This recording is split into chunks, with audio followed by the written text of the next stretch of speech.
आज की तारीख में ये बात सबको पता है कि उत्तरी अटलांटिक में टाइटन पनडुब्बी से 5 लोग सवार होकर के टाइटैनिक का मलबा देखने के लिए गए थे, मगर ये पनडुब्बी उत्तरी अटलांटिक में कहीं खो गई और पनडुब्बी टाइटन को लेकर लगभग सारी उम्मीदें खत्म हो गई थी। लेकिन तलाशी के दौरान पनडुब्बी का मलबा मिलता है, जिसके बाद यूएस कोस्ट गार्ड और टाइटन को ऑपरेट करने वाली कंपनी ओशन गेट ने इस पनडुब्बी में सवार 5 लोगों की मौत की पुष्टि कर दी थी। हालांकि मौत की वजह अभी भी स्पष्ट नहीं थी कि एग्जैक्ट वहां पर क्या हुआ था। वही यूएस कोस्ट गार्ड के रियर एडमिरल जॉन माउगर ने प्रेस कॉन्फ्रेंस के दौरान ये स्पष्ट किया कि जब टाइटन सबमर्सिबल को लेकर के तलाशी अभियान चलाया जा रहा था, तब हमारे पास पानी में सुनने के लगभग सभी उपकरण मौजूद थे, लेकिन उपकरण में धमाकों की आवाज सुनाई नहीं दी। यानी ऐसे में माना जा रहा है कि ये पनडुब्बी इम्प्लोजन का शिकार हुई है। वैसे इम्प्लोजन के बारे में हम आगे बात भी करेंगे, ताकि आपको भी चीजें बेहतर तरीके से समझ आ सके। तो इस हादसे ने एक बार फिर से लोगों के बीच में टाइटैनिक ट्रेजेडी को ताजा कर दिया है। ऐसे में टाइटन हादसे को टाइटैनिक पार्ट 2 का नाम दिया जा रहा है। तो आइए जानते हैं कि आखिर ये पूरा मामला है क्या। लेकिन उससे पहले टाइटैनिक हादसा क्या था उसके बारे में जान लेते हैं। दरअसल टाइटैनिक अपने समय का काफी बड़ा और आलीशान जहाज था। यह जहाज 10 अप्रैल 1912 को अपनी पहली यात्रा ब्रिटेन के साउथहैम्पटन बंदरगाह से न्यूयॉर्क के लिए निकला था, लेकिन वो 14 अप्रैल 1912 को उत्तर अटलांटिक महासागर के हिमखंड से जाकर टकरा गया। उसके बाद फिर वो 2 टुकड़ों में टूट गया और उसका मलबा 3.8 किलोमीटर दूर नीचे समुद्र की गहराई में समा गया। वैसे तो टाइटैनिक में 2200 से ज्यादा लोग सवार थे, लेकिन इस हादसे में 1500 लोग मारे गए और इस घटना को अब तक का सबसे बड़ा समुद्री घटना माना जाता है। और आज भी इस जहाज का मलबा कनाडा के न्यूफाउंडलैंड के पास स्थित है और अब लोग इस जहाज के मलबे को देखने के लिए समुद्र की गहराई में जाते हैं। और इसका मुख्य कारण है टाइटैनिक जहाज का मलबा, जो कि बहुत ही तेजी से कम हो रहा है और एक्सपर्ट्स के मुताबिक करीब 15 साल में यह मलबा पूरी तरह से खत्म हो जाएगा, क्योंकि समुद्र में मौजूद बैक्टीरिया लोहा भी खा सकती है। दरअसल टाइटन पनडुब्बी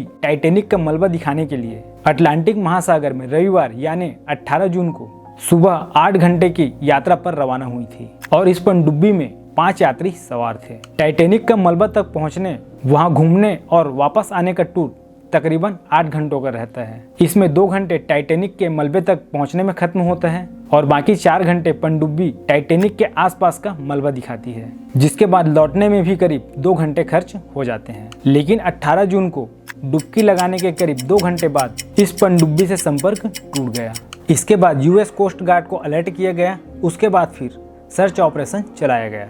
जैसे ही कोस्ट गार्ड ने सर्च ऑपरेशन शुरू किया और 4 दिनों के खोज के बाद यानी 22 जून की दोपहर एक आरओवी को पनडुब्बी के मलबे का हिस्सा मिलता है। पहले तो इस मलबे को लेकर ये आशंका जताई जा रही थी कि ये टाइटन का मलबा हो सकता है। बाद में यूएस कोस्ट गार्ड और ओशन गेट ने ये कंफर्म कर दिया कि ये टाइटन का ही मलबा है। तो अब बात करते हैं टाइटन पनडुब्बी की कि आखिर ये है क्या और इसे किसने बनाई है उसके बारे में। तो एक अमेरिकी कंपनी है ओशन गेट एक्सपीडिशन, जो रिसर्च के लिए पनडुब्बी बनाती है और इस कंपनी ने टाइटन नामक एक सबमर्सिबल बनाई। और फिर साल 2021 में शुरू हुआ टाइटैनिक टूरिज्म। तो टाइटन पनडुब्बी कार्बन फाइबर से तैयार एक पनडुब्बी थी, जिसका आकार एक छोटी कार जितना था। इसमें पायलट समेत 5 लोगों को ले जाने की क्षमता थी। साथ ही टाइटन में एक बार में 96 घंटों तक चलने लायक ऑक्सीजन भरा जा सकता था और इसे टाइटैनिक तक पहुंचकर वापस बाहर आने में 8 घंटे का समय लगता था।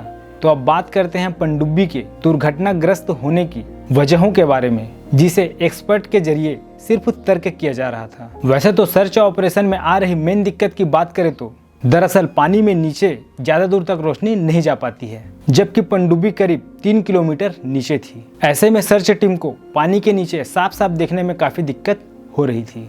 वही एक रिपोर्ट में बताया गया कि लापता पनडुब्बी में 10 साल पुराने गेमिंग कंट्रोलर का इस्तेमाल किया गया था, जिसने शायद काम करना बंद कर दिया होगा।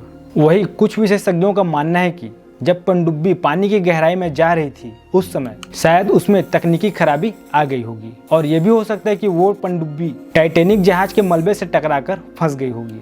वैसे ये सब सिर्फ उनके तर्क थे, मगर दुनिया भर के एक्सपर्ट मानते हैं कि टाइटन पनडुब्बी के डूबने का कारण कैटास्ट्रोफिक इम्प्लोजन है। इसी की वजह से टाइटन पनडुब्बी में कुछ ऐसा हुआ कि उसने काम करना बंद कर दिया और वह इतनी बुरी तरह से डैमेज हुई कि वह टाइटैनिक के पास ही डूब गई। तो अब समझते हैं कि ये कैटास्ट्रोफिक इम्प्लोजन है क्या। दरअसल कैटास्ट्रोफिक इम्प्लोजन एक प्रक्रिया है और ये तब होती है जब किसी पनडुब्बी के अंदरूनी हिस्से में इतना दबाव बन जाए कि वो बुरी तरह से डैमेज हो जाए और फिर वो काम करना बंद कर दे। वैसे तो 4 दिनों तक चली इस पनडुब्बी की खोज में कई सारे सवाल सामने निकल कर आए हैं, लेकिन एक्सपर्ट लोगों का कहना है कि ये अरबपति जिस टाइटन पनडुब्बी में सवार थे उसकी क्षमता 4000 मीटर तक थी, जबकि इस टाइटन पनडुब्बी पर दबाव इससे कहीं ज्यादा का था। वही टाइटन पनडुब्बी कंपनी ओशन गेट का कहना है कि जब इन लोगों से संपर्क टूटा उसके बाद तुरंत ही सर्च ऑपरेशन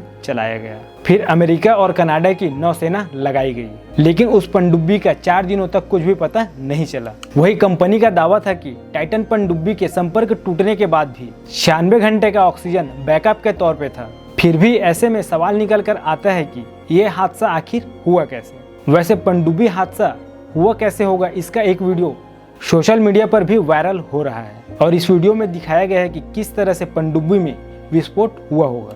और YouTube के इस वीडियो क्लिप में आप देख भी सकते हो कि कैसे एक रेल टैंकर अचानक से दब जाता है। वही न्यूयॉर्क पोस्ट के अनुसार एक वीडियो में टैंक अचानक से चपटा हो जाता है। अब इससे आप खुद ही अंदाजा लगा सकते हैं कि धातु से बना टैंक भी जब मुड़ जाता है तो इसका दबाव कितना रहा होगा। और इस विस्फोट के बाद सिर्फ हवा के बुलबुले और टैंक के छर्रों के अलावा कुछ भी नहीं दिखता है। इसी तरह के एक और अन्य वीडियो में ओशन गेट के टाइटन पनडुब्बी को समुद्र तल की ओर गोता लगाते हुए भी दिखाया गया है और यह भी देखते ही देखते एक कुचले हुए टीन के डब्बे की तरह चपटी हो जाती है। और ऐसा माना जा रहा है कि सूरज की गर्मी ने सतह के आसपास की हवा को तुरंत गर्म कर दिया होगा। इससे पनडुब्बी को तैयार करने वाली धातु की दीवार को मात्र 30 मिलीसेकेंड में ही तोड़ दिया होगा। वही लापता पनडुब्बी के बारे में जानकारी देते हुए बोस्टन में रियल एडमिरल जॉन मॉगर ने संवाददाताओं से ये भी कहा कि विश्लेषण से पता चला है कि पनडुब्बी का मलबा टाइटैनिक के मलबे के 500 मीटर की दूरी पर पाया गया है। हालांकि मॉगर ने यह भी कहा कि अभी तक निश्चित नहीं हो सका कि यह जहाज कब और क्यों फटा। वैसे सबसे ज्यादा हैरानी की बात यह है कि इससे पहले भी ये पनडुब्बी जिस ओशन गेट कंपनी की है उसके मालिक और उसके पायलट स्टॉकटन रस की पत्नी वेंडी पहले भी टाइटैनिक के मलबे को देखने के लिए जा चुकी है। यानी टाइटैनिक जहाज से पहले ही खास कनेक्शन है। वेंडी के परदादा इंसिडोर और उनकी परदादी ईडा स्ट्रॉस टाइटैनिक शिप की यात्रा पर बतौर फर्स्ट क्लास पैसेंजर गए थे और इन दोनों की उस हादसे में मौत हो गई थी और वेंडी का यही कनेक्शन उन्हें 2 बार टाइटैनिक के मलबे तक ले जा चुका था। यानी वे अपनी ही पनडुब्बी पर 2 बार यात्रा पर जा चुके हैं। और वेंडी की स्टॉकटन से साल 1986 में शादी हुई थी। उसके बाद स्टॉकटन ने साल 2009 में इस कंपनी की शुरुआत की थी। वही वेंडी इस समय कंपनी की कम्युनिकेशन डायरेक्टर भी हैं। तो अब बात करते हैं कि आखिर पनडुब्बी में सवार ये 5 यात्री है कौन। तो पहला है 58 वर्षीय ब्रिटिश उद्योगपति हॉमिश हार्डिंग, जो प्राइवेट जेट बेचने वाली कंपनी एक्शन एविएशन के मुखिया थे, जिन्होंने Antarctic luxury tourist company White जेटर्स के भी साथ काम किया था। इस कंपनी ने अंटार्कटिका के लिए पहली जेट सर्विस शुरू की थी और साल 2022 में उन्होंने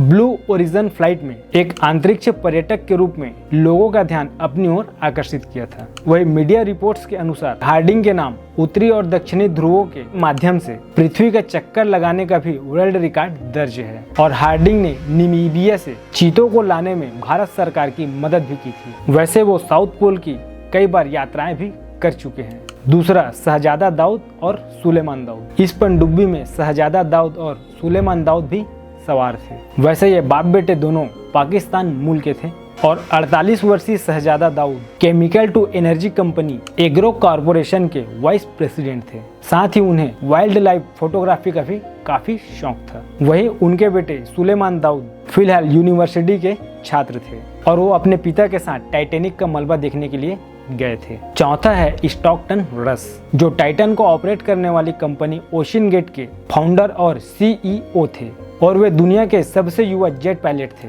जिन्होंने 1981 में जेट ट्रेनिंग इंस्टीट्यूट से मात्र 19 साल की उम्र में लाइसेंस लिया था। साथ ही स्टॉकटन रस पनडुब्बी के भी पायलट थे। पांचवा पॉल हेनरी नार्गोलेट फ्रांसीसी नौसेना में पूर्व कमांडर रह चुके थे, जिन्होंने 1987 में पहली बार टाइटैनिक का मलबा देखने के लिए समुंदर में उतरे थे, जिसके बाद से उन्हें मिस्टर टाइटैनिक भी कहा जाता था।